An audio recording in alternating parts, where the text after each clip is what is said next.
Welcome everyone to the story behind the music. Today we are talking about the Beatles' help detailing the transition from Beatlemania to artistic expression. On the 6th of August 1965, the Beatles released their fifth studio album, Help. This work is often regarded as merely the soundtrack to their film of the same name. Many mistakenly believe it was a rush job put together after the movie Wrapped. However, this simple label obscures its profound artistic and historical significance.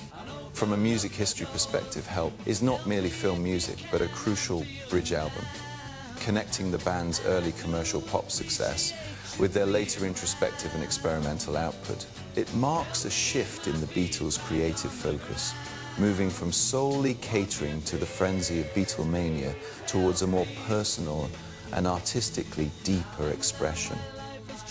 The symbiosis of film and music, a comedy about the price of fame, Help was the Beatles' second film following the success of A Hard Day's Night, and it is, in itself, an absurdist comedy. The plot revolves around the band's ridiculous attempts to protect a mysterious ring that Ringo Starr received from a fan, battling an Eastern cult attempting to sacrifice him, and a pair of mad scientists. The film's inspiration was wide-ranging, featuring homages to classic Marx Brothers films like Duck Soup and direct satire of the then popular James Bond series. Its abstract humour was deeply influenced by the British radio comedy The Goon Show, a programme whose cast producer George Martin had recorded and which Paul McCartney admitted shaped the band's comedic style. These details reflect the cultural atmosphere and the band's creative mindset at the time. On the surface, the film's production seemed like another commercial compromise made by the Beatles to satisfy market demand, a routine operation of the Beatlemania commercial machine. At the time, the band was exhausted from continuous touring and intense creative demands, falling into a creative rut of rehashing old material. However, the external commercial pressure to write new songs for the film ironically became an unexpected pressure cooker, forcing them to innovate. This commercially mandated output unexpectedly led to artistic breakthroughs, especially in Lennon's individual songwriting, where the greater the pressure, the more unique the style of his resulting works, illustrating the so-called pressure cooker effect. This phenomenon of internal creativity being sparked by external constraints is not uncommon in art history. It was this pressure that pushed the Beatles out of their comfort zone to find new modes of expression. The price of frenzy, John Lennon's voice of vulnerability. Crucially, John Lennon opened up in his music for the first time, revealing an unprecedented sense of vulnerability. He called the album's title track Help, one of his most real works. In interviews, Lennon confessed that he was under immense mental pressure while writing the song, feeling fat and depressed, and that the song was a deeply internal cry for help. This genuine emotional outpouring, previously unseen in the Beatles' early work, marks a significant milestone in his personal songwriting style. Early Beatles songs mostly revolved around love and teenage emotions, with an overall positive and extroverted tone, despite containing complex feelings. As the pressure of Beatlemania grew heavier, Lennon's personal struggles began to seep into his music. He used the music to express his fear of alienation and insecurity, culminating in Help. At the time, for an idol to openly admit needing help in a song was a groundbreaking act. It's elevated the Beatles' music from mere entertainment to artistic expression and pioneered the open discussion of mental health issues in pop music. This transition not only demonstrated Lennon's maturity as an artist, but also paved a new creative path for later musicians facing and expressing personal vulnerability. The commercial gambit of the UK vs US versions, a torn artistic whole, as many know Help, was released in two distinct versions in the UK and US, a difference rooted in complex commercial considerations. The original UK album was divided into two sides. Side 1 contained the 7 songs featured in the film, and Side 2 contained 7 non-soundtrack songs unrelated to the movie, making it a complete artistic entity blending film score with regular studio work. However, the US version, released by Capitol Records, mixed the Beatles' songs with the film's orchestral score to align with the American market's habitual perception of movie soundtracks. More crucially, to boost subsequent album sales, Capitol deliberately omitted the non-film songs from the UK side 2, distributing them across later US albums such as Yesterday and Today. This purely profit-driven commercial strategy resulted in the US album lacking artistic integrity and gave American listeners an incomplete understanding of the Beatles' work at the time, undeniably harming the art. The creative turning point and the influence of Bob Dylan. Help is widely considered the Beatles' bridge from early pop to a more experimental and introspective style. Central to this change was the band shifting more focus from constant live touring to more rigorous studio work. As early as 1964, Bob Dylan introduced the Beatles to cannabis, which brought new influences to their creativity and life. By 1965, Dylan's influence was fully crystallized in Lennon's songwriting. For example, the song You've Got to Hide Your Love Away clearly carries a Dylan-esque folk rock style, with lyrics exploring deeper personal emotions, while the Beatles' early albums like 1963's Please Please Me, recorded in a single day, reflected a live performance. Centric approach with the studio merely a tool to capture stage energy, by 1965 they began to take studio work more seriously. This shift was the fundamental reason for the album's increased artistry, paving the way for the deep experimentation found in the later Rubber Soul and Revolver. The band began using multi-track recording techniques to layer sounds and explore new recording practices, marking the beginning of an important stage in their career. The producer's magic, George Martin's decisive contribution. The Beatles' success owes much to producer George Martin, a classically trained professional who began leaving his unique imprint on Help. His role extended far beyond organizing recordings. He was the key figure who translated the band's abstract ideas into sonic reality. His collaboration with Paul McCartney on Yesterday is a prime example of the producer's role transforming from coordinator to co-creator. While Yesterday was Paul's personal expression, it was George Martin's insistence that ultimately led to the addition of the string quartet arrangement. Initially, Paul resisted this arrangement, fearing it was too saccharine, but he eventually accepted Martin's advice. Martin and Paul then collaborated to complete the arrangement, adding a melancholic classical touch that transformed the song from a simple folk tune into an eternal classic.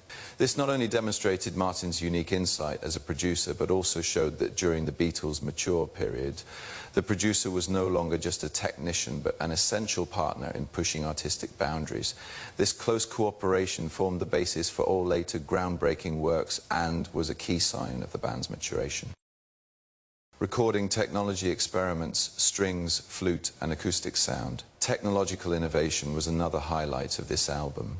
Help marks a major step forward in the Beatles' studio practice, as they introduced many previously unused instruments and incorporated numerous recording innovations. The most representative is the string quartet in Yesterday, the band's first use of a string quartet in a song, an undoubtedly bold breakthrough at the time. This pioneering move not only opened new possibilities for pop music, but also helped bridge the large gap that once existed between classical and pop music. The addition of strings also brought an unprecedented emotional depth to the song, making it a landmark in pop music history. Furthermore, the addition of the flute in You've Got to Hide Your Love Away is also highly significant. The Beatles invited an external session musician to participate in a recording for the first time. The flute brought a unique ethereal quality to this Dylan-esque folk song, further enriching the album's musical style. Simultaneously, they began utilizing multi-track recording to layer different sounds. These technical advancements were important reasons for the album's musical diversification. Technology is not a rigid tool, and when used correctly, it can become the wings of art. The title track, Help, returning to the song Help itself. It is a direct reflection of John Lennon's inner turmoil, a cry for help written to the world, and a watershed moment for the Beatles transitioning from icons to human beings. The song was not written to fit the film's plot, but stemmed from the loneliness, pressure, disorientation, and insecurity Lennon felt during the peak of Beatlemania. At the time, Lennon was taking medication, amphetamines and drinking due to mounting pressure, leading to weight gain, a period he referred to as his Fat Elvis stage. Concurrently, his marriage to his wife, Cynthia, was strained and in a Cold War, bound by the icon image. The Beatles can't be vulnerable. Lennon could only sit alone late at night and write lyrics like, Help me if you can, I'm feeling down. Lennon once described the song as the first crack in his emotional protective shell. The song opens with a pleading tone, and the lyrics express a straightforward need for support. Such honesty was pioneering in pop music at the time. Listen to these lyrics. When I was younger, so much younger than today, I never needed anybody's help in any way. But now these days are gone. I am not so self-assured. Now I find I've changed my mind. I've opened up the doors. Help me if you can. I am feeling down. Such direct, despairing expression was absolutely unprecedented at the time. Lennon was no longer playing the role of Happy Johnny, but was starkly exposing his vulnerability. It was a public display of his internal struggle, allowing people a glimpse of the fragility and humanity beneath the superstar aura. The success of this song stemmed not only from its beautiful melody and dynamic rhythm, but also from the sincere emotion and vulnerability it conveyed. This honesty later became a model for many singers to imitate and elevated the Beatles' music to a new level. Therefore, remember that Help is a crucial turning point in Lennon's personal songwriting style. The film version of the song has a faster tempo, 120 BPM, giving it a false sense of cheerfulness. But Lennon's original intention was to write it as a slow folk song, 80 BPM. During the recording on the 13th of April 1965, Lennon requested a slower tempo, but was denied by George Martin, who reasoned, the film needs a fast rhythm. In 1980, 3 months before his death, Lennon personally admitted in a Playboy interview, the lyrics were sincere. That was me crying for help. He stated that at the time, the whole Beatle thing was beyond comprehension, and I was genuinely crying for help. It was not written for the film. It was written for myself. But no one got it. They just thought it was a cheerful song. Recording engineer Norman Smith also recalled, Lennon was crying when he sang the chorus. During the Revolver period, Lennon referred to Help as his Dylan moment. And before his death, he stated, this is my most honest song. During the final tour in San Francisco in 1966, Lennon couldn't help but cry while singing Help Me. Trivia, Lennon's obese photo. In April 1965, Lennon weighed 80 kilograms and had to wear loose sweaters to cover his physique. In the film's mountain scenes, he also deliberately wore a thick jacket. Lyric manuscript. In a 1965 notebook, Lennon drew a picture of a crying Beatle. This manuscript sold for £180,000 at auction in 2018. Film Easter egg. The scene in the film where Lennon is chased by the cult is actually a metaphor for the pressure brought by Beatlemania. The crack in the Beatles began here. Help is not a movie theme song, but a letter to the world crying for help. Lennon sang, I need help, using B, flat major, and a 12-string guitar. In 1965, the fans' screams drowned out the crying in the song, but in 1980, Lennon said, I was finally heard. In his final interview in 1980, he mentioned, if Help had been a slow folk song, maybe I wouldn't have reached that point, referring to his assassination. But at least I spoke the truth. Yesterday needs little introduction. It is Paul McCartney's dream song, and one of the Beatles' most covered, most solitary, and most timeless works. Its melody was born in a dream in May 1964 at his girlfriend's London home. Paul woke up in the early hours with a complete melody in his head. He immediately rushed to the piano to play and record it. F, F, EM7, A7, DM, B, B, C, F. The melody hummed out of a dream by McCartney is nothing short of a miracle. McCartney even worried the melody was unconscious plagiarism, a phenomenon known as cryptomnesia. He recalled in 1966, I thought it was an old song, and I asked everyone, who wrote this? No one knew. It turned out I had created it in a dream. When he brought the song to the studio, the band members realized the song was unsuitable for drums or electric guitars, so Ringo and George encouraged Paul to record it alone. This decision was not just a technical judgment, but reflected the deep trust and respect for each other's artistic intuition among the Beatles members.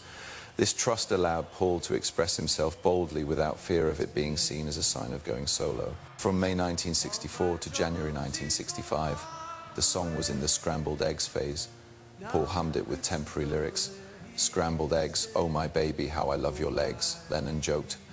These lyrics are stupid, but Paul insisted on waiting for the perfect lyrics and went 8 months without settling on a title. In January 1965, while vacationing in Portugal and driving to visit his girlfriend Jane's parents, inspiration suddenly struck and he wrote, yesterday, all my troubles seemed so far away. Paul later stated, Yesterday is the perfect word, one word, 7 syllables, 7 notes. Yesterday, all my troubles seemed so far away.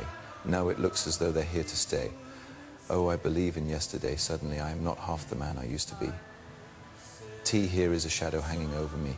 Oh, yesterday came suddenly. Interpreting the lyrics, yesterday refers both to his mother, Mary McCartney, who died in 1956, and symbolizes his childhood in Liverpool. All my troubles seem so far away reflects the stress. Free time before the Beatles became famous. I'm not half the man. Subtly contains Paul's self. Doubt he once thought Lennon's writing was more profound. Why she had to go refers to his mother's death, the she in the lyrics being Mary McCartney. Lennon commented in 1980 that song was Paul's to his mother, but he couldn't say it openly. It was too personal. The birth of this song was not only an artistic success, but also had pioneering technical significance. Without drums, bass, or electric guitar, it became the world's first popular music work to incorporate classical strings. Its combination of F major and the string quartet arrangement became a turning point in pop music history, instantly elevating the song to iconic status. This attempt proved that rock and classical music could merge perfectly and shattered the stereotype that pop music can only be lowbrow, demonstrating that popular music can also possess elegance and depth. This was not just a personal success for Paul, but a milestone for the entire band and the history of pop music, opening up completely new creative space for later musicians. Trivia: the original recording of Scrambled Eggs. Paul once performed the Scrambled Eggs version in a 1964 BBC Live performance. This recording is included in the album Anthology 2, Lennon's Jealousy. In 1980, Lennon confessed, "I couldn't write yesterday, but I wrote Julia. That's my yesterday." Film Easter egg: in the 2019 film Yesterday, the protagonist wakes up to find the world has forgotten the Beatles, and the first song he sings is Yesterday. Yesterday is the Beatles' Song of Solitude, not a love song, but a one-person funeral. Paul sang the melancholy of Yesterday is Dead using F major and a string quartet. The Beatles in 1965 used this song to bid farewell to their youth, and with over 2,000 cover versions, the emotional resonance of Yesterday belongs to all humanity. Paul reflected after performing the song in 2018, "I dreamed this song, and now it will live longer than I will." She had to go, I don't know, she wouldn't say. I said something wrong, now I long for yesterday. Ticket to Ride was one of the earliest songs recorded for the album, hailed as the Beatles' first heavy rock track, a sad single by Lennon, and a classic due to the roaring performance of the 12-string guitar. On the 15th of February 1965, at George Harrison's home in Kent, Lennon was in a cold war with his wife, Cynthia, over infidelity rumours. The inspiration for Ticket to Ride originated here. The titles Ticket to Ride originally referred to a British Rail short-distance ticket, a return ticket. Lennon himself mocked, "She bought a one-way ticket, leaving me." In 1980, Lennon stated in his memoir, "This is not a cheerful song. It's one of my saddest works. She left, and I am riding on sadness." The film originally planned to use Help as the opening song, but the melody of Ticket to Ride was so captivating that it unexpectedly stole the show. I think I am going to be sad. I think it's today. Yeah, the girl that's driving me mad is going away. She's got a ticket to ride, but she don't care. Interpreting the lyrics, the girl that's driving me mad subtly refers to Cynthia, or possibly Lennon's mistress. Ticket to Ride has a dual meaning. One is a train ticket, and the other is a 60s slang term for sexual innuendo. She don't care reveals Lennon's self-pity. She left so indifferently. The song lacks a B-section chorus, relying only on a looping melody to convey a fixation, strengthening the enduring and heavy emotion, like a train constantly running. In 1980, Lennon clarified, "The core of Ticket to Ride is not sexual innuendo, it's an emotional one. Way ticket, but the media loved the hype, let them be." This song was released as a single before the film's shooting, but its significance lies not in its release date, but in its stylistic breakthrough. Listen to its rhythm and guitar riff. Isn't it heavier and more complex than the Beatles' previous works? The song uses a major combined with a 12-string guitar riff, considered the beginning of the Beatles' heavy rock, making it the world's first popular song to use a 12-string electric guitar riff. The drumming is also highly innovative. Ringo uses a double speed snare technique, normal beat plus half beat delay. The 12-string guitar riff was recorded by George at double speed. When played back at normal speed, the pitch lowered, creating a strong metallic texture. The song's powerful rhythm and unique guitar arrangement are considered the beginning of the Beatles' exploration into a heavier, more complex sound, foreshadowing the stylistic direction of their subsequent experimental works like Rubber Soul and Revolver. Therefore, never underestimate any single work. It may contain the seeds of the future. Learning to spot artistic trends in detail is key to understanding the evolution of music. Live performance difficulty during the 1965 tour.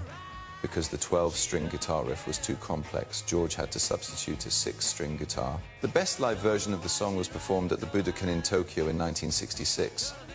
Lennon sang until his throat bled, showing the depth of his emotional commitment. Cultural impact. Ticket to Ride is a precursor to heavy rock. It topped the UK and US charts simultaneously in 1965 and was the Beatles' heaviest single. In 1966, Lennon called it the brother of Day Tripper. In 1970, The Who's Pinball Wizard was also inspired by this song's 12-string guitar riff. Trivia: Lennon's sad recording. During the recording on the 15th of February 1965, Lennon's voice was hoarse from an argument with Cynthia.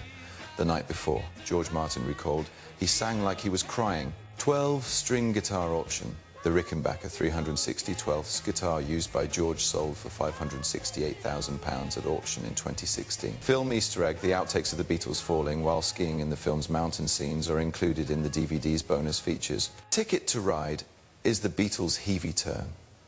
Not a simple love song, but an emotional one-way ticket. Lennon sang the despair of She's Gone, I Am Mad, using a 12-string guitar and double-speed drumming. In 1965, the Beatles used this song to leave the safe zone of pop music and venture into the deep waters of rock. In 1980, Lennon reflected, Ticket to Ride is the heaviest song I ever wrote, more honest than Help. In addition to the 3 signature works mentioned above, the album also showcases the diversity of the Beatles' musical style. For example, You've Got to Hide Your Love Away reflects Lennon's homage to Bob Dylan. I've Just Seen Her Face is a song infused with the country folk flavour. Ringo's cover of Buck Owens' Act Naturally adds a rustic touch of country music to the album. And the album's closing track, Dizzy Miss Lizzy, is an energetic rock cover reminiscent of the band's earlier work, Twist and Shout. This diversity of styles not only reflects the Beatles' wide-ranging musical interests, but also highlights their increasingly mature stylistic control. More importantly, this open-mindedness, not content with a single style, willing to try everything, was the key to their continuous progress and breakthroughs. The album cover is equally famous and profound. The cover of Help was shot by the renowned photographer Robert Freeman, whose initial idea was to have the 4 Beatles pose using the international semaphore flag signals for the letters.